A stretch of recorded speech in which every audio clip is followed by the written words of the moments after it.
The Word of God is alive and powerful, sharper than any two-edged sword, piercing even to the dividing asunder of the soul and spirit, and of the joints and the marrow, and is a critic of the thoughts and intents of the heart.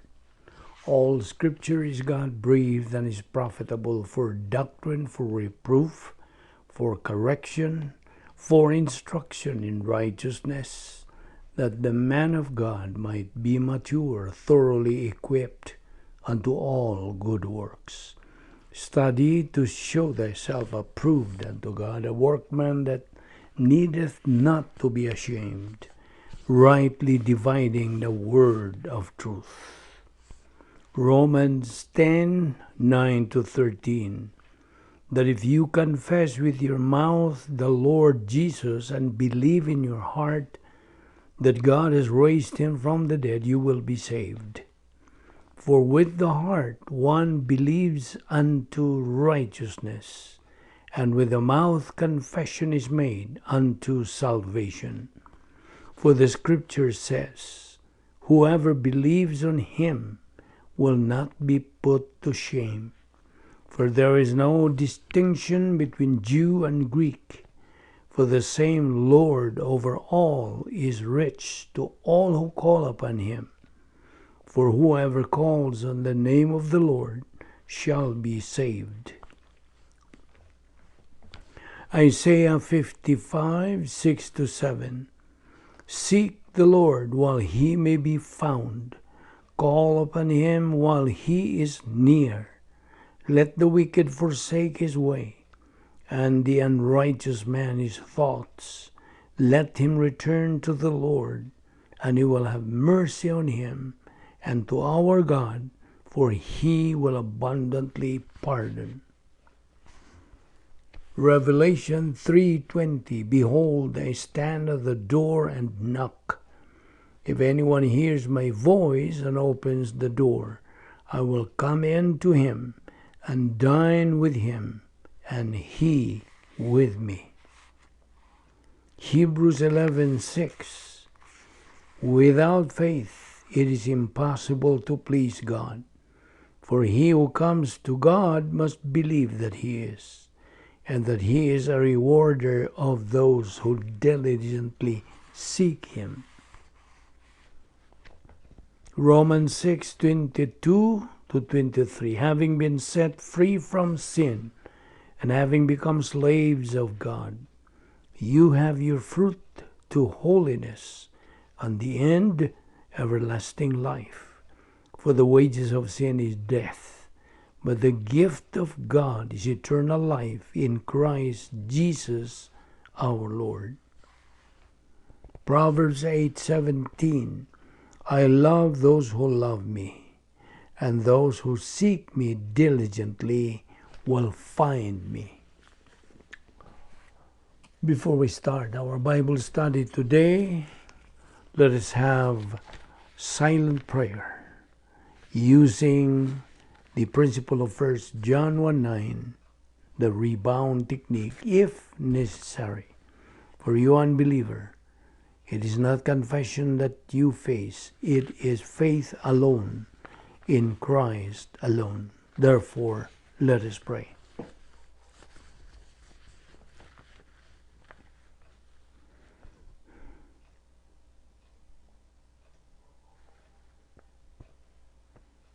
Heavenly Father, we thank you for the opportunity today to assemble ourselves together in your name.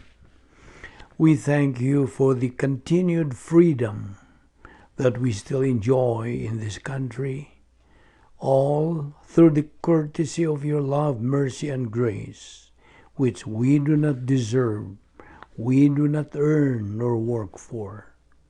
We are so grateful to you, Father, for the opportunity to study your word in this Bible study through the YouTube. And we study your word because we know it is a lamp unto our feet and a light to our path, and which is powerful and alive and has all the answers to every problem in life. We thank you once again for this daily Bible study through the YouTube under the Vic Balbido Evangelistic Ministry. We ask all this in Christ's name. Amen. Well, good day everyone, and we welcome you once again to our daily Bible study. And today we have another new study or topic. Now the topic today is, do you have a purpose in life? Okay? Are you ready now? First of all, an unknown author once said, "He who knows not and knows not that he knows not, he is a fool. Shun him. He who knows not and knows he knows not, he is simple. Teach him. He who knows and knows not he knows, he is asleep. Wake him up. He who knows and knows he knows, he is wise. Follow him." Now, knowledge, in a nutshell, is the key in life. But far more important for one's life is knowledge of what is really true in life. What do I mean by that? Knowledge of truth is the key in life. As John 8:32 says, "You shall know the truth, and the truth shall make you free." In other words, to follow this line of thought, one who is ignorant of truth is not free, correct? Now, only the Lord Jesus Christ is the ultimate source of truth and freedom. How can we attest to this?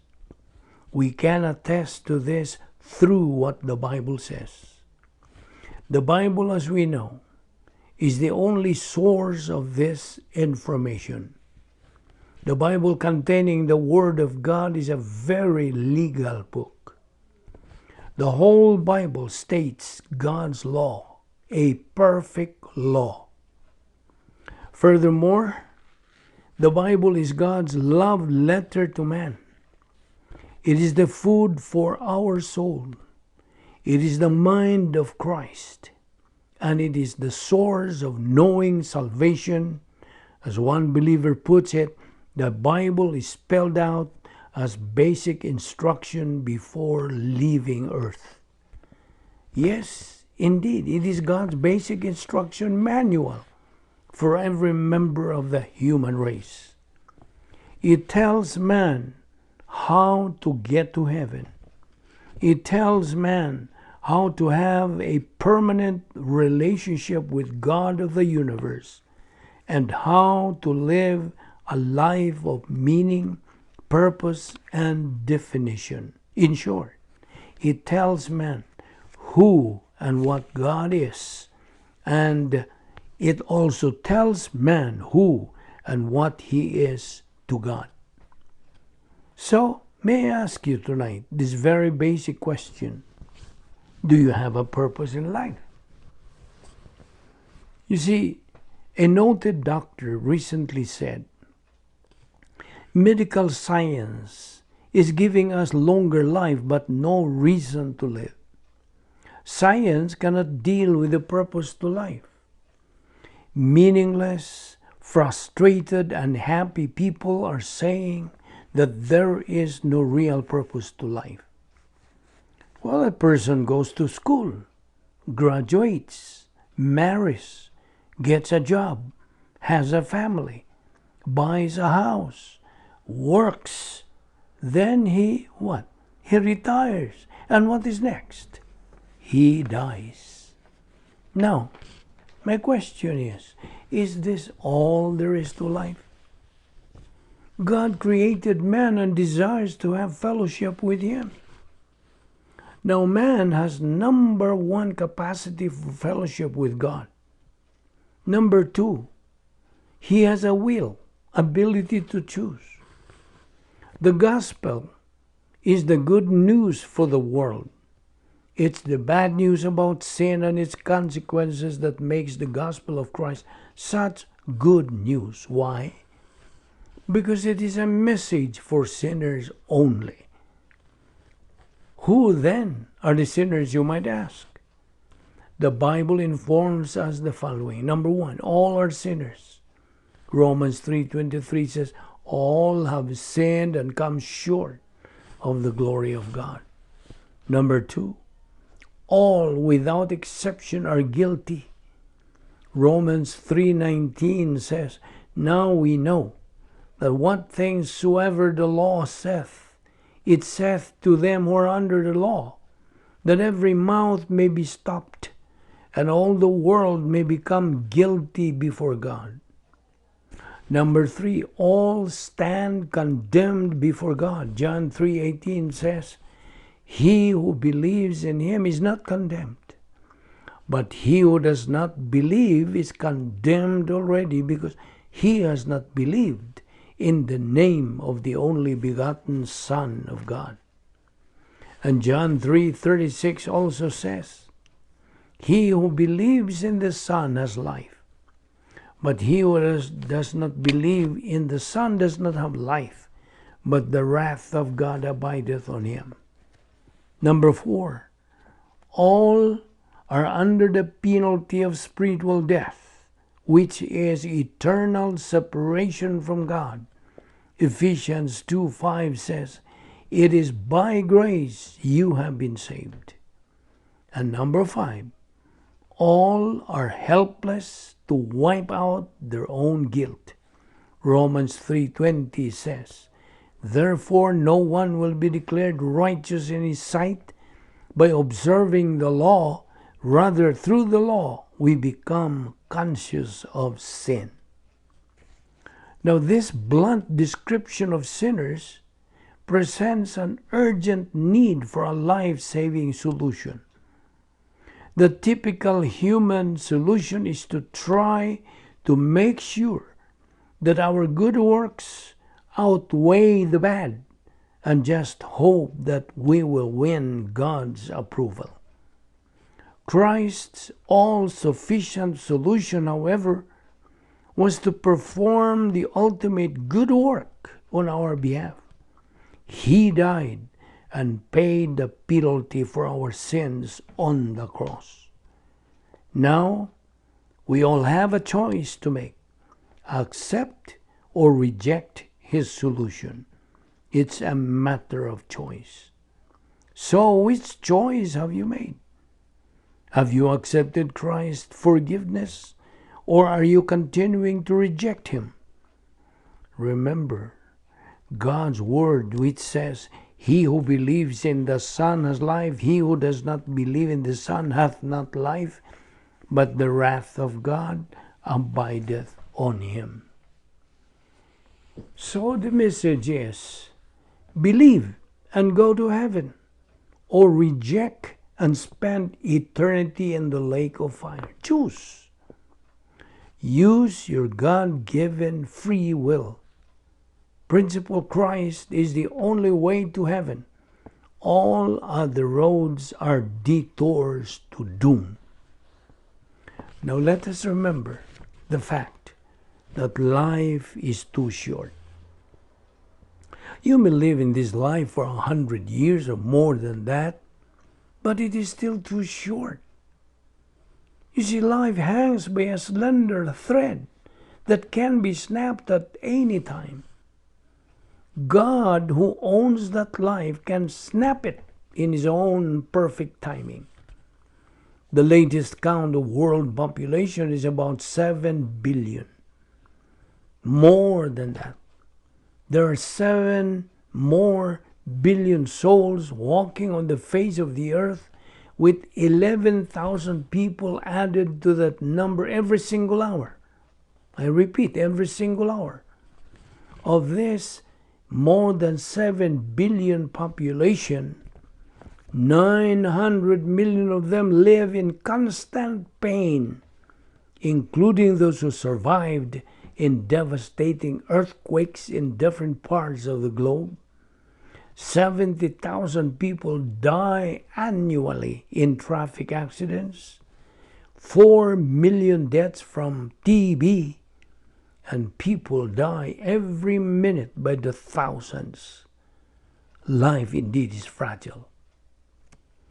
In the book of Ecclesiastes, chapter 3, verse 4, the Bible says, "There is a time to weep, there is a time to laugh, there is a time to dance, there is a time to mourn." Yes, indeed, there is always a time for everything. James 4:14 says, "What is your life? It is even a vapor that appears for a little time and then vanishes away." A magazine publisher by the name of G.I. Rodale, a zealous advocate of health foods, claimed at the age of 72 that he would live to 100 years old. The same week that his prediction appeared in the New York Times, he was being interviewed for a television program, again claiming that his bones were as strong as ever. But moments after making his boast, he died of a heart attack. Another one, Dr. Stuart Berger, a nutritionist, claimed that he had a formula for living past the century mark. Although he has supposedly found the secret of youthfulness and had convinced many to follow his advice, he died in his sleep at the age of 40. Then there is also an author by the name of Jem Fix, who advocated running to prevent coronary trouble. Yet, at the age of 52, he died of a heart attack. Yes, ironically, while he was running. Now, common sense dictates that we ought to take every possible measure to keep ourselves healthy and in good shape. So, life indeed is too short. But in the final analysis, each of us must pray the prayer of the psalmist, which says like this: "I trust in you, O Lord. My times are in your hand." Psalm 31:14-15. Because any day, even today, may be our final day on earth, we need to be sure that we are ready to depart. The big question is, are we? An adage says, if we are prepared to die, then we are prepared to live. Let us therefore remember the principle in the Bible which says, God's timing is perfect. Yes, God's timing and decision to take any believer home is perfect. Why? Because God has been and is always and ever will be perfect. God is absolute righteousness, and He therefore cannot possibly make single mistake. At this point, may I personally ask you a question? Why are you still alive right now?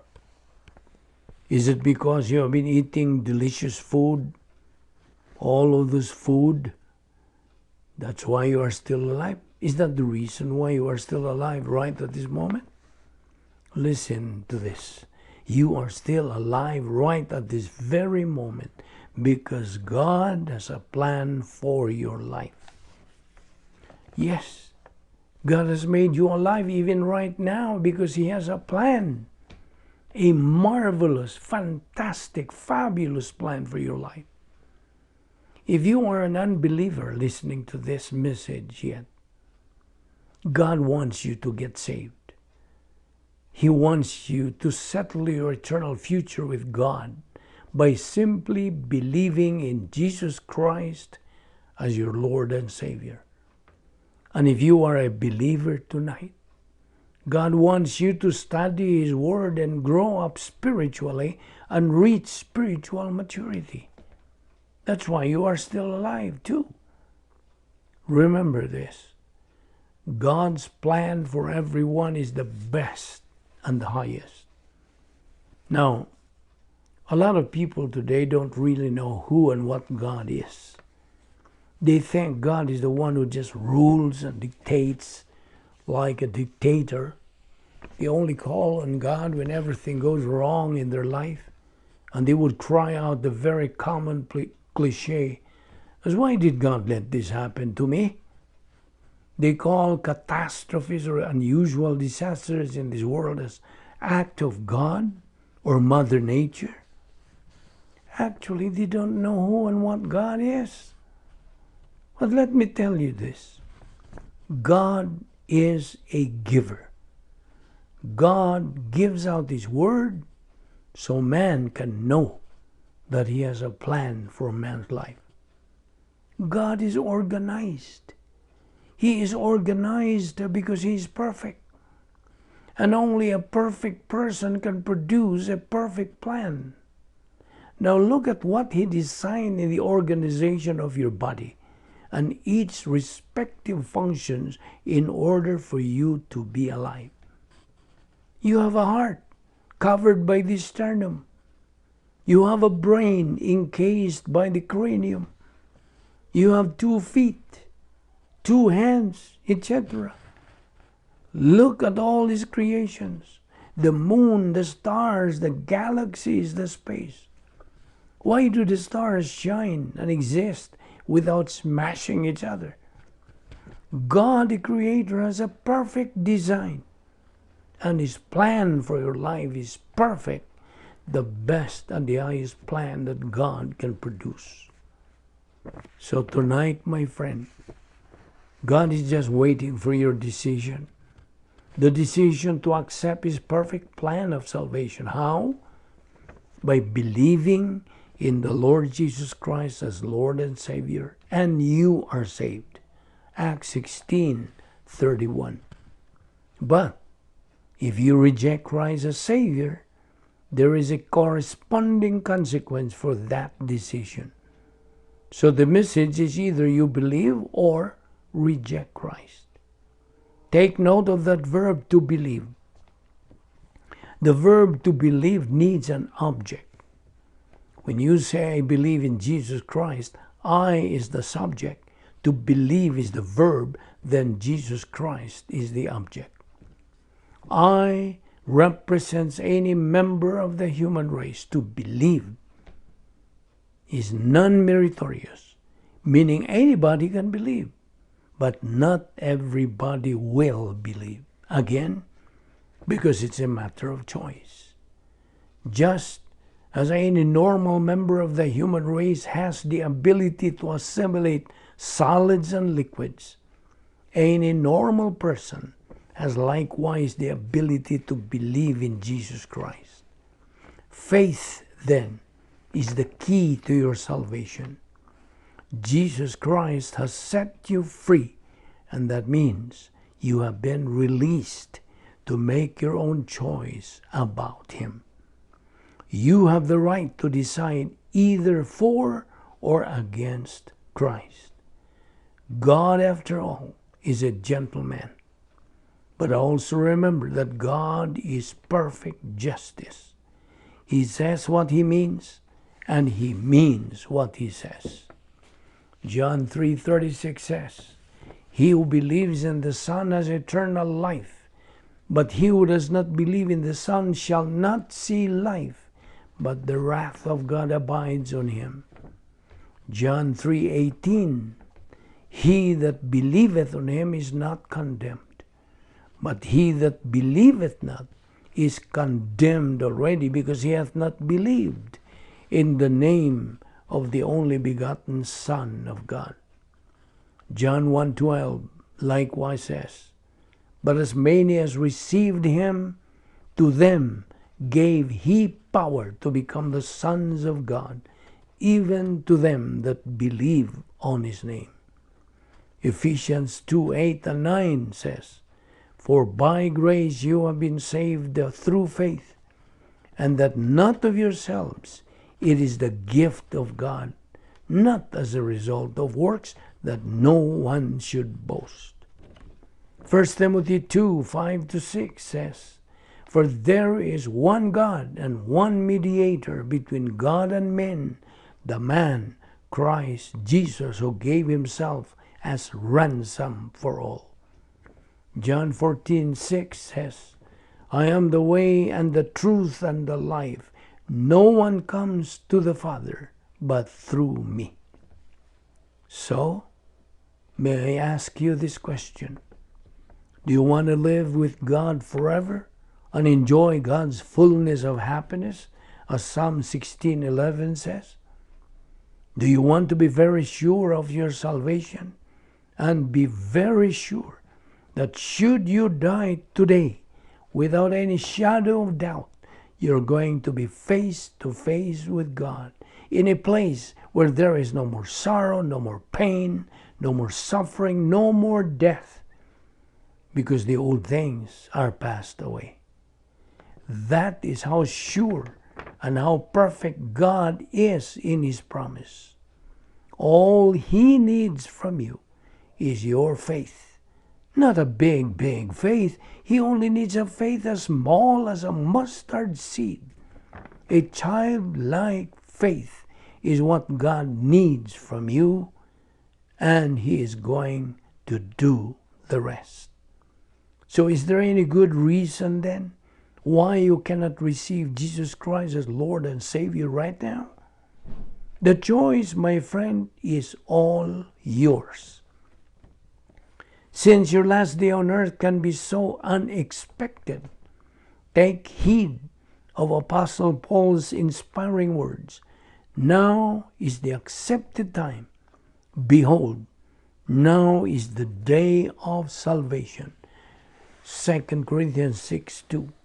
Therefore, believe on the Lord Jesus Christ, and thou shalt be saved. Let us pray. Father, we thank you for that so great salvation.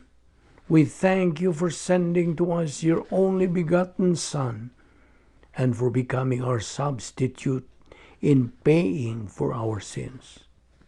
And now, as your children, we pray that you will guide us in our Christian life, that we may be able to attain our spiritual goal, which is spiritual maturity, the capacity stage, thus glorifying you to the maximum.